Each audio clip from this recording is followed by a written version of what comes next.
مني لبيك اللهم لبيك لبيك لا شريك لك لبيك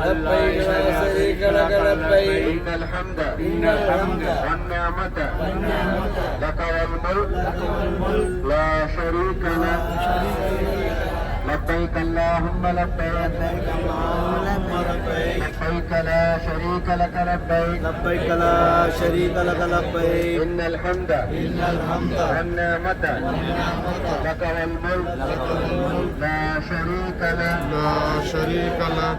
நீங்க ஹாஜிமார்களே இந்த தல்பியாவை நீங்க ஹோட்டலுக்கு போற வரைக்கும் மனசுக்குள்ள வாங்கிட்டாங்க. ஹோட்டல்ல இருந்து உம்ராவுக்கு வந்து போறோம், அப்போ நீங்க வந்து ஹரம் ஷரீஃப் போற வரைக்கும் இந்த தல்பியாவை மனசுக்குள்ள ஓடிக்கிட்டு தான் இருக்கணும். அல்ஹம்துலில்லாஹ். இந்த ஜுவாரனா என்று சொல்லக்கூடிய மீகாத்திலே ரசூல் ஸல்லல்லாஹு அலைஹி வஸல்லம் அவர்கள் உம்ரா செஞ்சிருக்காங்க. அந்த இடத்துல உம்ரா செய்யக்கூடிய பாக்கியத்தை அல்லாஹ் தஆலா நமக்கு எல்லாம் கொடுத்தான். அல்ஹம்துலில்லாஹ். இது படா உம்ரான்னு சொல்லுவாங்க. இங்க உம்ரா செய்யக்கூடிய பாக்கியத்தை நம்ம கிடைச்சிருக்கு. அல்ஹம்துலில்லாஹ். இப்போ உம்ராவுடைய சில